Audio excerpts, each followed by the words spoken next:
Okay, hello everyone. Thank you so much for joining us today. Welcome to this Start U of G session on course selection. My name is Jen, and part of the Start team here who's going to be helping you prepare this summer for you to start in the fall of 2026. So before we begin, this session is for students that are in the Bachelor of One Health program. If this isn't your program, please check the start guide for your program's session date and time. And if you've missed it, don't worry. Recordings of each session will be posted in the start guide as well. Next slide, please, Will. Today, we're going to be showing you how to select courses here at U of G. We have Jess here from Academic Advising to help you in one of your big summer tasks as a new university student, which is course selection. Course selection plays an important role in completing your studies, and we're here to help you. There's a question and answer feature in this webinar that you can add your questions to for our presenters. Please know the questions are anonymous.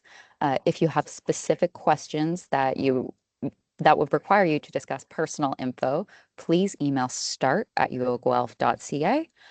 Please do not put personal information like student numbers or financial information in the chat because that is public to view. Awesome. But before we dive into course selection today, if we want to hop to the next slide, we will take a moment to acknowledge the land that we're on today. With great respect, the START team would like to acknowledge that the University of Guelph resides on the traditional lands of the Haudenosaunee and Anishinaabe and treaty lands of Mississaugas of the Credit. We recognize that today, this gathering place is home for many First Nations, Métis, and Inuit peoples, and acknowledging them reminds us of our relationships to this land where we all learn and grow. As a new Griffin, it's incredibly important to understand the importance of land acknowledgements and why we do them. So we encourage you to visit the University of Guelph's Land Acknowledgement website to learn a little bit more. Okay, so to introduce ourselves here, next slide, please, Will. I will introduce myself. So my name is Jen. I'm the coordinator of transfer student programs. I work here at the START team to help you throughout your transition and first year here at U of G. Hi, everyone. So my name is Will. I'm an orientation facilitator with the student experience team, and I'm also a student with the Bachelor of One Health program starting my 5th year. So that's a little bit about me, and I'm working to sort of run programs throughout the summer for students who are starting here at the university in the fall, and of course running lots of events during orientation week. So we're looking forward to seeing you then. All right. And we're very happy that all of you were able to join us today. And on to our next slide here. I now have the pleasure of passing things off to one of our experts more so in course selection. Today we have Jess here, one of our academic advisors. And I will pass it off to Jess. Thanks, Jen. Okay, yes, so I'm Jess. I'm an academic advisor and program specialist here at the University of Guelph and work with One Health students as you navigate through your degree. Also up on the screen here, you'll see Brenly DeFranco. She is our senior academic advisor for the hub that consists of our program, Bachelor of One Health, along with Bachelor of Science and Bachelor of Math. We are both U of G alumni and fellow Griffins, and I'm so excited to welcome you to campus in September. Our office is located in the first floor of the Summerlee Science Complex. You'll be spending a lot of time there, and you'll see us right to the left when you go through your front doors. You can't miss us.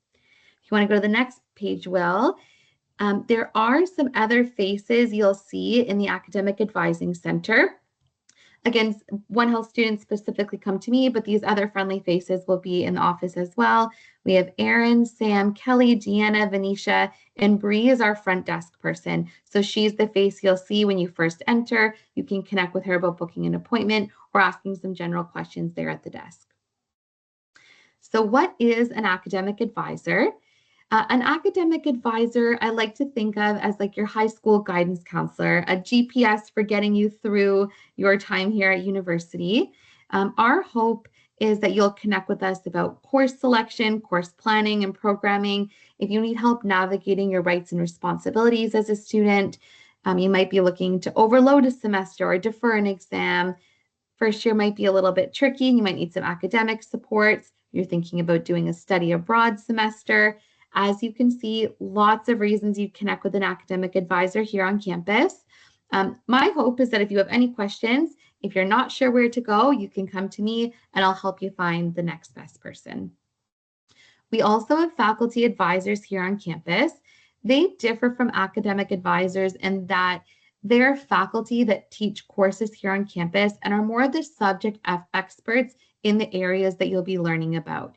So you'd go see a faculty advisor if you were thinking, okay, I want to do X in my future. What courses should I take to prepare me to get to that next step? Or I'm thinking about these two courses. Can you tell me the difference between these two perspectives and ways of learning? So they're more of the course and content experts here on campus. Our faculty advisors for the Bachelor of One Health are Thomas, who works in environmental science, Corinne works in population medicine, and we're going to have Diana joining us too, and she works in the College of Social and Applied Human Sciences. So moving on to course selection, I'm sure the big reason why everyone hopped on here today, how to navigate that course selection period coming up next week. So if you flip to the next slide there, well, I'll just review some of the important things you'll want to know about. Most important tip I can give you for course selection is to please plan ahead. You can log on to the WebAdvisor system now, and you can see the available courses and when they're scheduled, and you're able to put your schedule right into the planning tool. So when course registration rolls around, you can just enroll in those classes. Your goal is to create a conflict-free schedule so that your 5 courses you're going to take in winter, your 5 courses you're going to take in fall have no conflicts. When you're preparing for course selection, it'll be helpful to have 1 or 2 other other sections of courses that are also conflict-free that work for your schedule. So for example, when you take biology 1090, there'll be lots of sections available of 1090. You'll have picked one that has worked for your schedule that's conflict-free. If you log in at course selection time and that specific section is full, it's more helpful to have a list of 2 or 3 other sections that can work for that course than need to go back to the drawing board while course selection is happening. Course selection for first-year BOH students is on Friday, July 10th at 8 a.m. If you have any transfer credits or an IB credit, any of the AP credits, though you would be able to register a little bit earlier than that. So if you have 0.25 or more credits already assigned to you from admissions, then you'd get to register on July 8th at 1 p.m. The large majority of first-year students will register Friday, July 10th at 8 a.m. When you go to register for a section, if it's full, it'll give you the opportunity to join a waitlist. Before you join a waitlist, scroll through all the available sections. You'll have to switch through the different pages, click all the way through to the last page to see all the sections that are offered. We often have students that will add themselves to a waitlist when there is a section that works with their schedule that's available. Being on a waitlist is not a guarantee of a space in a course. So waiting on a waitlist could mean that if you haven't been offered a spot by the beginning of classes and you haven't registered in an open available section, you wouldn't be able to take the course. So best advice there, scroll through, make sure every section is full before you add yourself to that waitlist. You might not get all 5 courses that you want at that time slot at 8 a.m. on July 10th, and that's okay. Course selection goes right up until September. Be patient, keep checking back. An example of this might be if you're interested in taking Introduction to Nutrition.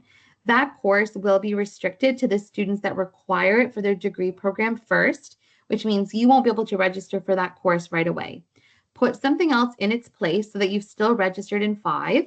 And when the restrictions are lifted for that class, which happen periodically through the exam period, if there's space available, you can drop that placeholder class add Introduction to Nutrition in its place. It's best to still register in 5, and then you can make changes as you need to as you progress through course selection up to that first day of classes. My last helpful tip here, make sure 1, you've set up your U of G email, and 2, that you read any important information that comes from the Office of the Registrar or the BOH account. We send a lot of information throughout the summer that'll be important for you to know. If you've added yourself to a waitlist, you only have 24 hours to accept that waitlist spot. So if you're not checking your email, you could miss that opportunity and need to put yourself back on the waitlist. All right, some common terms that you'll want to know heading into course selection. Course selection windows, it refers to the time you are able to register based on the number of credits you have complete in the course selection period. So for BOH students with 0 credits complete, your window opens on Friday, on Friday, July 10th at 8 a.m. And if you have 0.25 credits or more complete, on Wednesday, July 8th at 1 p.m. We look at courses on campus in credits. Most credits are typically worth 0.5. In your first year, they'll all be worth 0.5. You're not going to take anything in your first 2 semesters that's more than half credit. In subsequent years, some classes may be 0.25, 0.75, or 1 credit. Here it says that 1 credit is a full year course. That's not always the case. So there's a class, for example, in 3rd year, Biome 3200. It's a 1 credit course in 1 semester, so you'd only take 3 other courses with that class.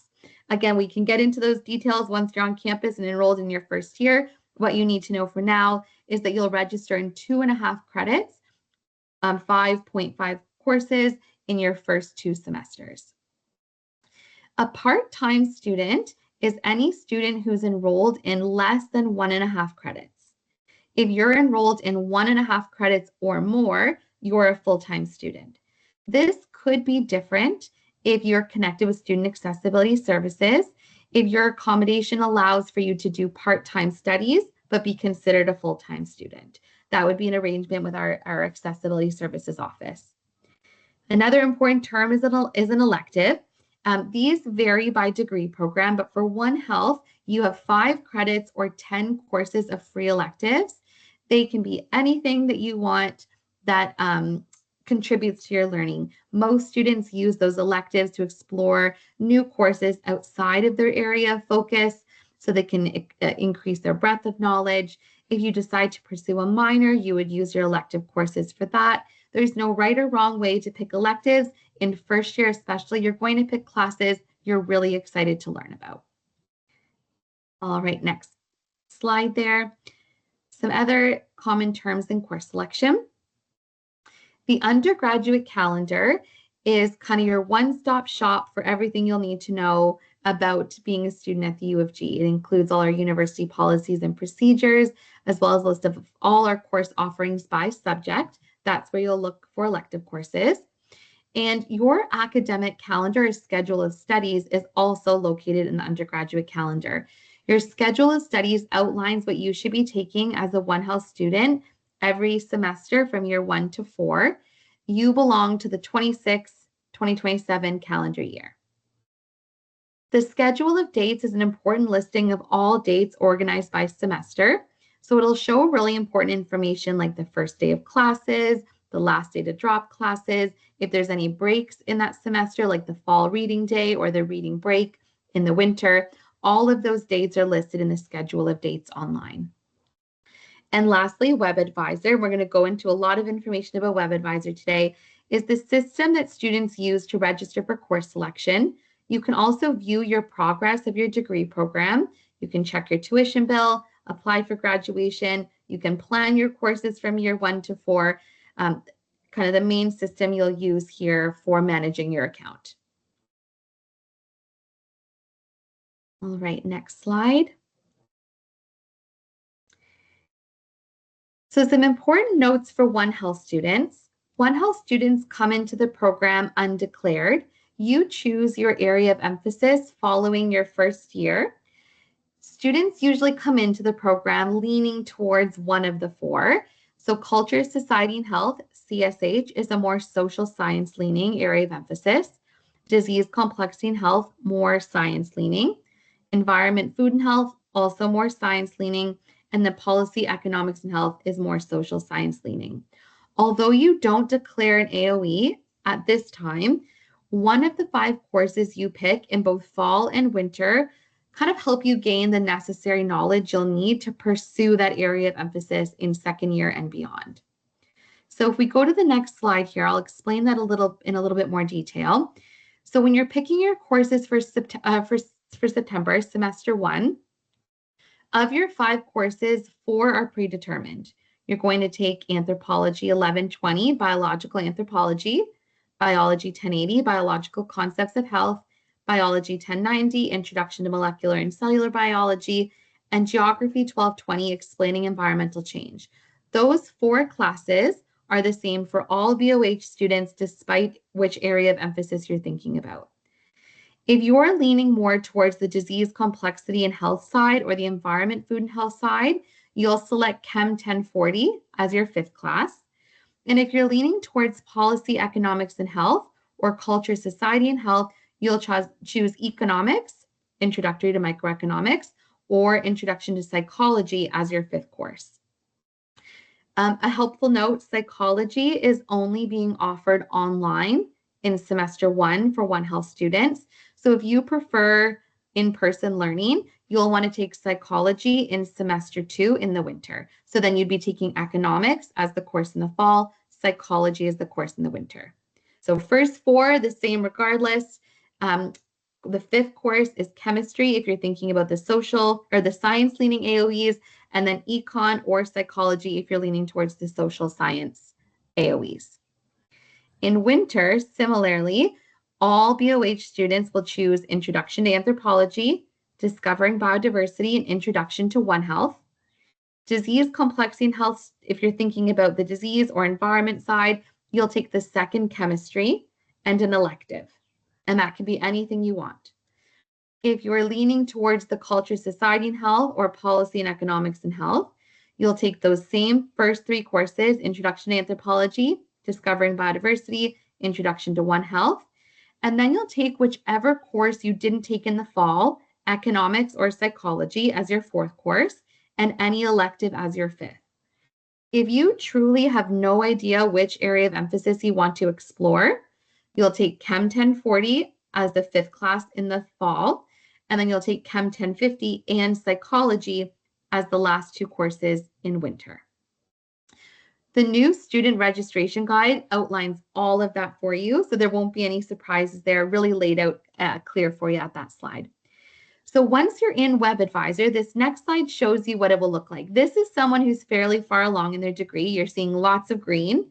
When you log on to WebAdvisor into the My Progress tab, most of these things will show as 0 of 4, 2 of, or 0 of 2, 0 of 1 completed.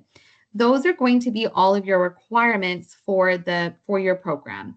As you progress, that bar will change from red to yellow to green, and it will indicate all of the courses you have complete, so it's really clear what you still have remaining. This page also will tell you your cumulative GPA, highlight your degree. If you've declared a minor, that will be reflected here as well, and it shows you your calendar year, which again is 2026.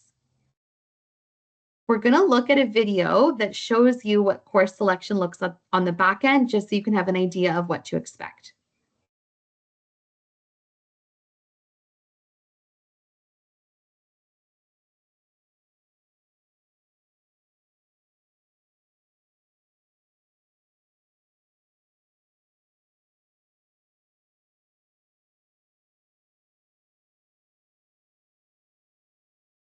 Sorry, I might just need a minute to figure out the sound here. We may just need to unmute for the person who's sharing our slides here in order to hear the audio. Give us one moment, folks.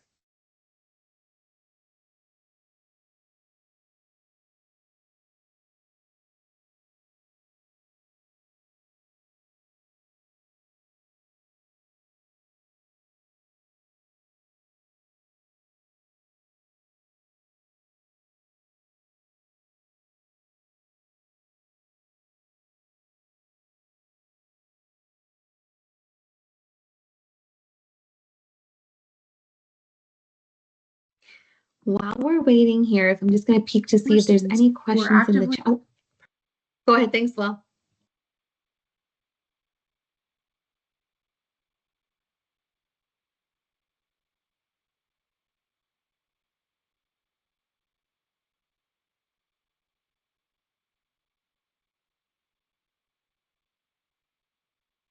Welcome to the Student Planning Informational Series for the University of Guelph, Ridgetown Campus, and University of Guelph Hamburg. Student Planning is a self-serve system available to all U of G, Ridgetown, and Guelph Hamburg students who are actively enrolled in a program.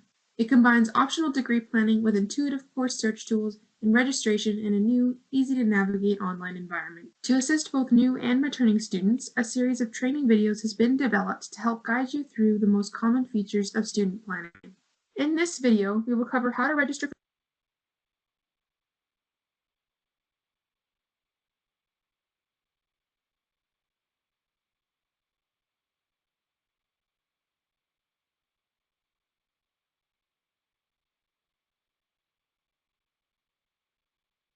Seems like we may be having some technical difficulties with our video. We apologize, folks. Give us one moment. I'm having some technical difficulties getting the video to show. I might put the link to it in the chat, so everybody can go and watch it. Apologies for the technical issues on our end. I will get that posted in the chat very soon, but I can move on to the next slide. Perfect. Thanks, Will. I would encourage everyone to take a peek at the video. The next slide actually captures one of the most important things that I would like to be a takeaway from the video here. So when you register in your classes and you're looking at your schedule afterwards, we get a lot of emails of students feeling panicked that they have some overlap in their schedule. The green in this schedule is the lecture time for classes. The purple is lab time for classes. The blue are exams. Classes will have ended before exams start. So blue overlap is okay. It just means that your exam will take place on a Monday at that specific time during the exam period. It's not actually overlapping with a course in that schedule. If you've registered for a distance education course, unless it has an assigned lecture time, which many are asynchronous and don't, it won't show up in your schedule. It doesn't mean you're not registered. Usually there's a little note at the bottom that will say distance education, but you shouldn't expect to see distance education courses in your calendar since it's not at a specific date and time. Okay, next slide there, Will.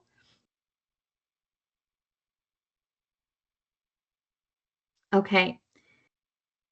So for transfer students, if you're coming into the program as a transfer student from another institution or you have any transfer credits, I'd love an opportunity to meet with you to develop a customized plan together that can help you graduate within the time frame that you're hoping for. Pay attention to course registration windows if you're a transfer student. Your transfer credits are used in the calculation of when your window is. If you visit the Start at U of G website, there's a really helpful step-by-step guide for course selection for transfer students. And you can email boh@uofguelph.ca if you have any other questions or need any other support in your transfer planning of your courses. On the next slide, some other important information. We've talked about transfer credits a little bit. Some students aren't aware that they're eligible for transfer credits. But if you have an IB course with a final grade of 5 or better, an AP exam with a minimum final grade of 4, if you have advanced level subjects with a final grade of C or better, or CAPE Unit 2 subjects with grades 1, 2, or 3, you could be eligible for a transfer credit. Transfer credits will be considered once final scores are received. So if any of that applies to you, but you haven't quite finished the class yet, you'll be able to reach out to our admissions team once you've finished those courses. There's a QR code there for potential transfer credits. The next slide, just some tips for international students. Your student status in Canada, on and off campus work eligibility and post-grad work permits could be impacted if you register as a part-time student. So again, that's less than 1.5 credits. or if you take an unauthorized leave from studies, or if you're completing more than 50% of your program online. Those are those DE classes. You'll be able to connect with the GPS advisor, the pre-arrival folks, if you have any concerns about any of that, or you can book a one-on-one appointment using the QR code on the screen. It's really important for international students that you're being mindful of those bits, just so it doesn't have any future impact on your eligibility. If when you're here as an international student, you have any questions, you can connect with an international student advisor as well throughout your studies. Lots of folks on campus here to support you.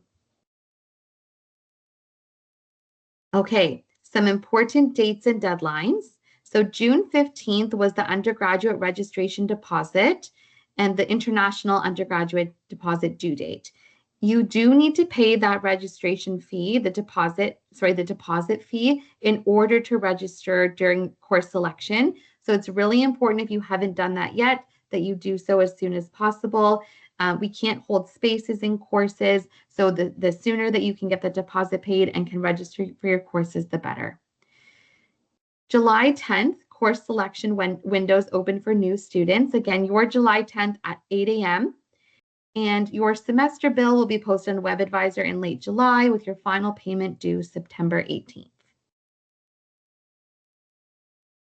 I did see a really good question in the chat there, and Jen, you've answered it perfectly. If you decide to register in an open section, but there's a section you preferred more that was full, you cannot put yourself on a wait list and register in a section. So you either have to register or put yourself on the wait list. The safest thing is to always register in any open section that has no conflict with your other courses. Waiting on wait lists can be a little bit risky. If something's available that works, register yourself in that. Any other questions in the chat there, Will? Okay, we have a couple frequently asked questions that we get emailed about through in slide form here. So if you want to go to the first question there, how many credits should I take a semester? So 2.5 credits or 5 courses is what is standard. Most honors degree programs, BOH included, are 20 credits needed for graduation. That broken down is 5 credits per year, 2.5 credits per semester. So if you make any changes to your schedule or you're a part-time student, it will take you longer than the 4 years. Feel free to reach out and we can resequence those courses to help you graduate in a time frame that feels good for you. But 5 classes, 2.5 credits each semester. We do register for fall and winter at the same time. So on July 10th, you'll be choosing classes for both fall and winter. How do I know what electives to take? Again, BOH has 5 credits or 10 classes of free electives, and those can be whatever you like. Electives are a great way to explore different topics that you are interested in, but are different from your degree program, to again expand your breadth of knowledge. For some students, they are pursuing a minor, and a minor typically requires 5 credits. There is some other rules, that double counting, that we can talk about once you decide you want to declare a minor, but you would use some of that space, the elective space, for your minor. Most students in first year just pick an elective. You only get the one that they're really excited to take, and then if they want to explore a minor, we usually do that in the summer heading into second year. Jess, I just wanted to jump in with a question in the chat. So for students, for courses that say to be determined for their time, which I don't know if I've seen that, but I assume it shows up in WebAdvisor. It also can show up for location. But if it says TBD for the time of the course, do you know when those will be updated? For some of them, it says TBD if it's a distance education course. So check to see that the course code doesn't end in DE01. If it does, the TBD is there as a placeholder. There won't be a time or date associated with the course. If it's an in-person class that has an assigned space that has TBD, I imagine they're working on it. We don't have an exact time frame for those, but they can email boh@uofguelph.ca if they have any questions about specific courses that they're concerned about.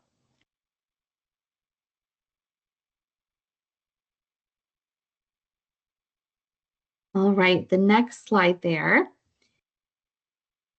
Why is a course restricted? So some courses are restricted to specific programs first. And a good example is One Health 1000, which is required for all One Health students, is restricted to One Health students. So only One Health students can take it for the first couple of weeks of course selection. And the reason it's restricted is to make sure BOH students that require the course can take it before we allow other students to access the course. So about halfway through the course selection period, once all first years have had a number of weeks to register in their courses, we lift that restriction, and anybody interested in taking that class while space is still available can register. So you might find a course is restricted to you because it's not within our schedule of studies. It's a pure free elective, which means it can be one of many, many courses that you can take to meet that requirement. And it'll be restricted to the students that need it for their degree before it's opened up to everybody else. It doesn't mean you can't take the course. If there's a course you really want to take that's restricted, again, you can just register for something else that you're also interested in taking in case it doesn't get lifted or it's full by the time it does. But register in something else. And when restrictions are lifted, if space is available, you can drop that course you put in as a placeholder and add that elective that you're really excited about.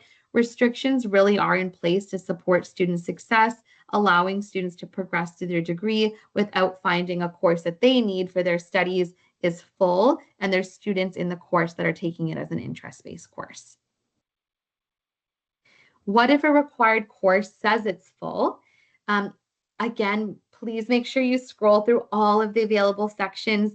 For those of you taking chemistry, there was hundreds of sections for chemistry available. The page only shows you the first 6. So we noticed last year, those first 6 sections had wait lists of 80 students, and there were courses, sections at the back end of that list that had lots and lots of space available. So scroll through all the way to the last section before adding yourself to a wait list. If really all the space is full, you'll add yourself to whichever wait list works best for your schedule, that's conflict-free, that has the lowest number of students.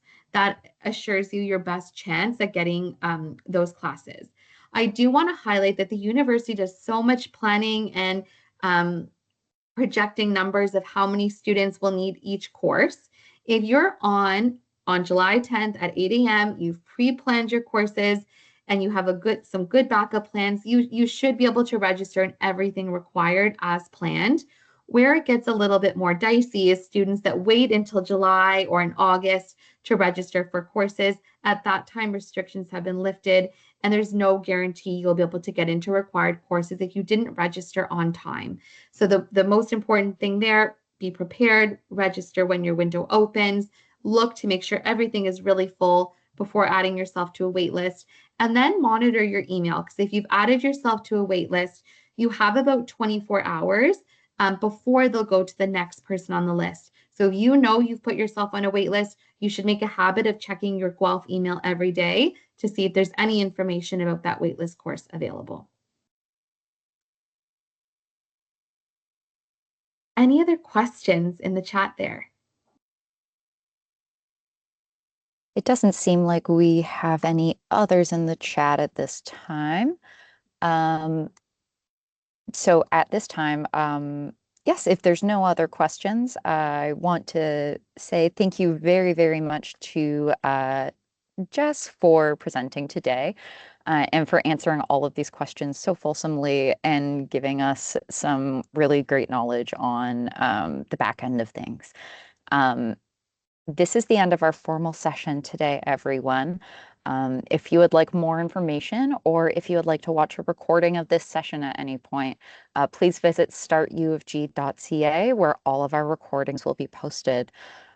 We would like to thank you very, very much for joining us today, and we hope that this session was helpful for you. Thanks very much, and everyone have a good day.